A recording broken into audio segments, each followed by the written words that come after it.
What is going on, guys? It's TEW2013 Maxwell here, and welcome to episode 13 of the TNA TEW series. We are 2 weeks away from the pay-per-view spectacular that is TNA Retribution, our last pay-per-view of 2014 before we go firing into 2015 and on the road to Bound for Glory.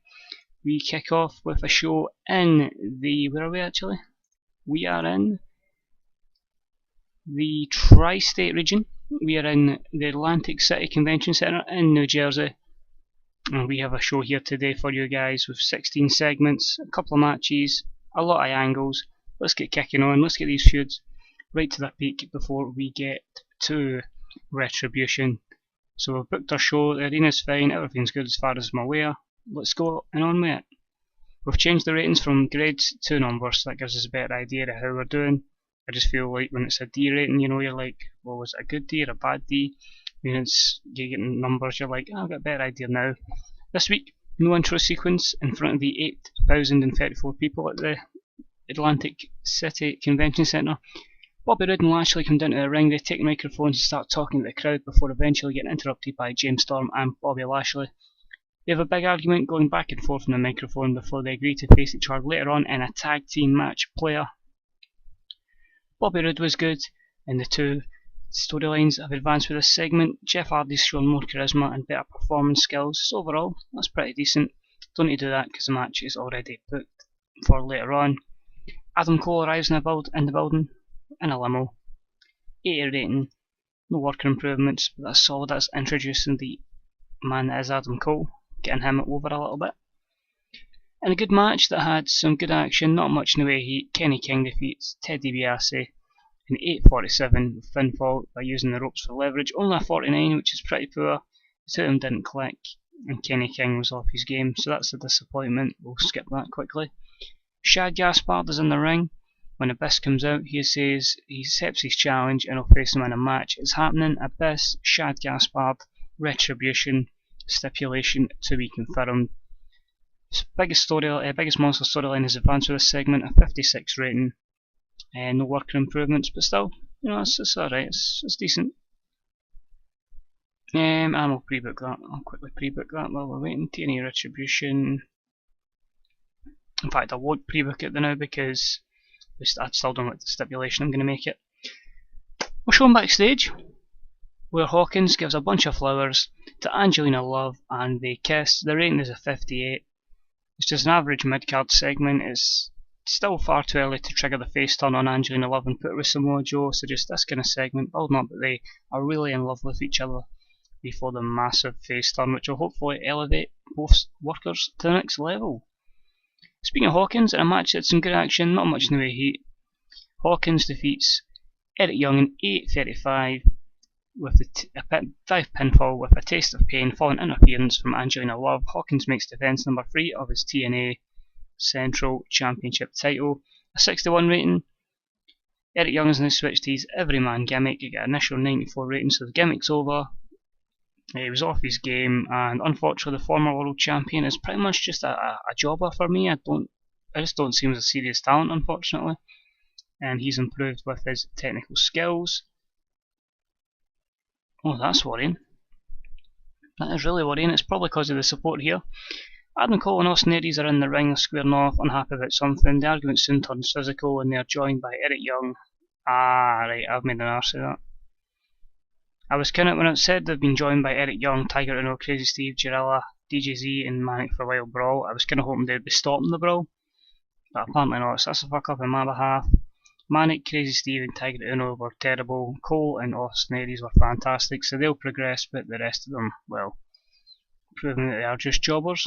So hopefully we can kick on that feud anyway. DJZ improved his acting, as did Manic, and more charisma was shown by Manic, so that's not too bad, but that's disappointing.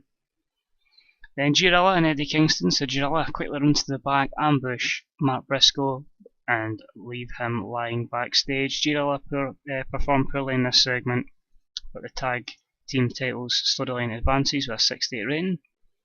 And then the match had some good action, but not much in the way of heat. The Wolves defeated the Street Life Hooligans, which is Eddie Kingston and Jirella, in 10:21 when David Richards defeated Jirella via pinfall with a DR driver 2. Tag storyline has advanced, no worker improvements, and that carries us on to our next segment, which is another disappointment. Jesus Christ. I thought putting him with Billy Ray would help Mike Bennett, but God, it's hard to get people over on this, isn't it? In the ring, Billy Ray and Mike Bennett have a heated exchange of words, but are broken up before anything can go down.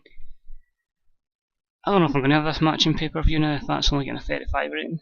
That's really disappointing. In a match, it's some good action, but not much in the way heat.